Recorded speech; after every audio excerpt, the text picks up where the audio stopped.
Greg at Anglers All. I'm going to tie a Quigley's Hackle Stacker. Try to say that one really quick many times. I can only get it out once. But anyway, Bob Quigley made this fly real popular.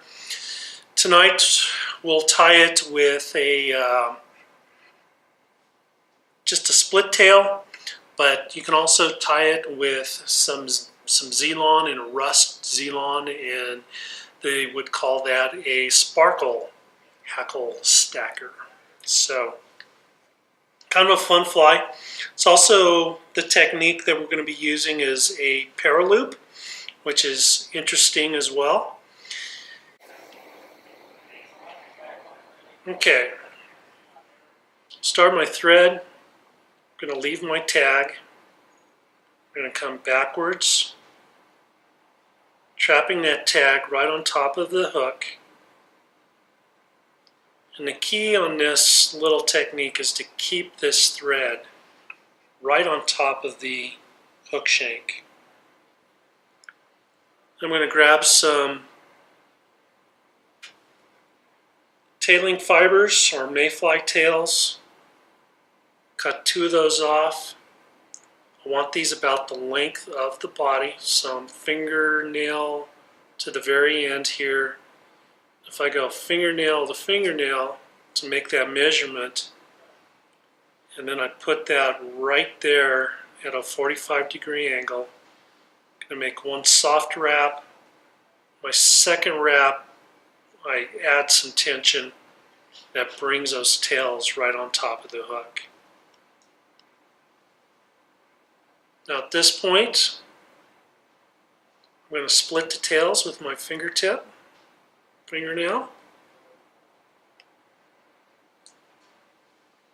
Bring the thread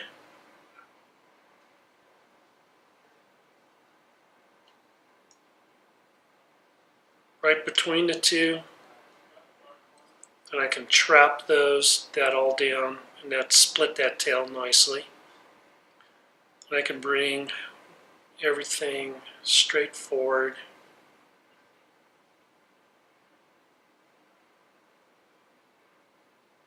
That way my body so far, or the chassis of this fly, is completely even. That way I don't have any bumps or steps. Grab a little dubbing.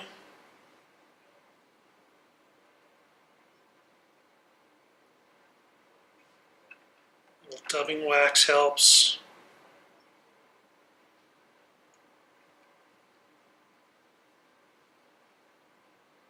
A little bit of dubbing on a lot of thread. That should do that.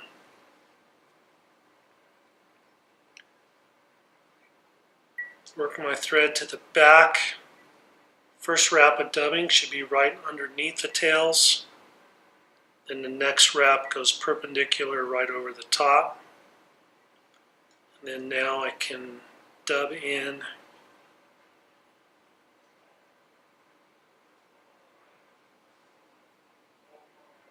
create my body. I like to give this just a little slight taper, kind of carrot shaped.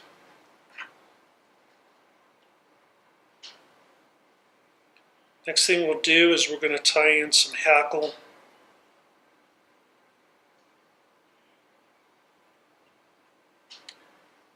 And I'm just going to strip some of the barbs right off the hackle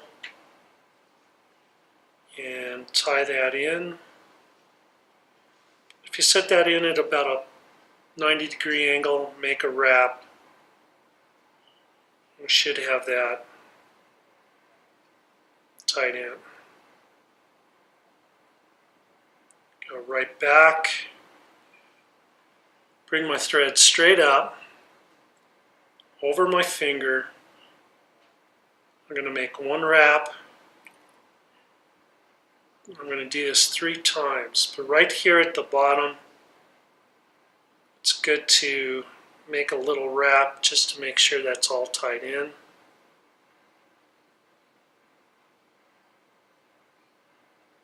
At this point, I'm going to just come back and make sure that is all trapped in there.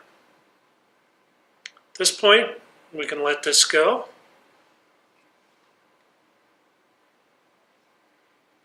Now we're going to dub the thorax.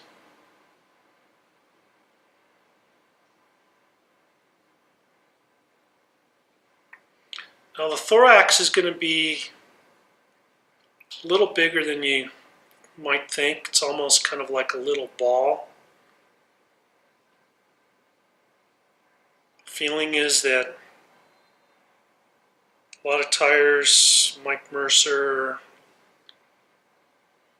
for one, thinks that when these bugs start to emerge and get a little exaggerated thorax,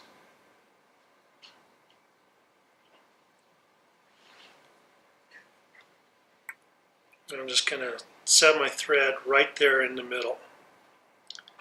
Now we're going to grab all three of these little loops that I tied in. I know this looks like a mess here, but what we're going to do is one more here.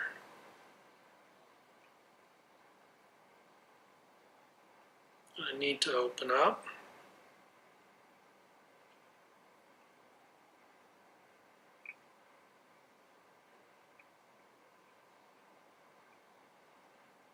At this point, what I'm going to do is I'm going to put my index finger on my right hand right there. I'll bring this down in the view of the camera so you can see that. So that's setting right there. Then I'm going to grab my hackle and I'm going to wind it straight up this post. But I don't want to go up any further than the length of my thorax. Then I'm going to go straight down. All I'm doing is transferring the material from one hand to the next.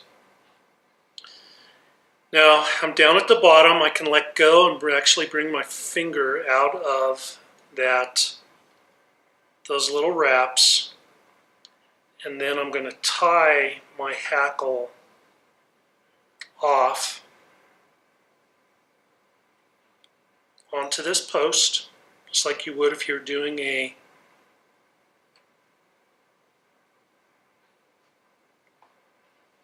parachute pattern. I can come in and cut out the stem.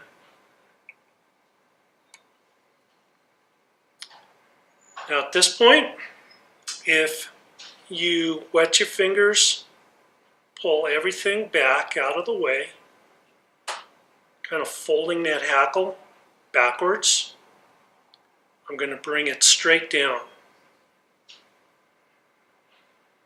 Pinch all those fibers, or I should say all those thread wraps or loops. Make a couple wraps to make sure that is in place, and then holding on to my thread off my bobbin, I'm going to pull that forward just to make sure it's in secure. It pulls that whole piece right on top. I can fold this back, tie it in, and at this point I'm going to whip finish.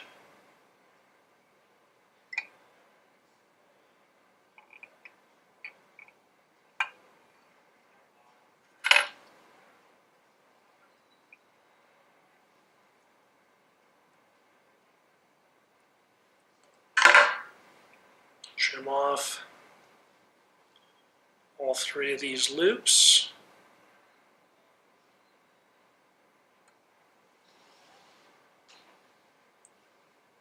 And you can kind of manipulate these hackle fibers on top. And that is Bob Quigley's Hackle Stacker.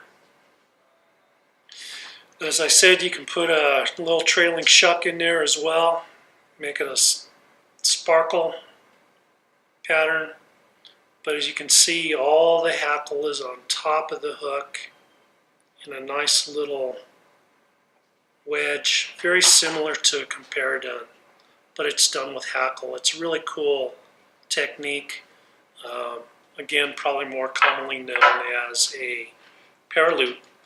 But go fish those next time you got a hatch of mayflies. You can do them in olives, you can do them in grays. Rust works great for a little rusty spinner. And you can even do them in some, I think he at one point did this in a yellow Sally pattern as well.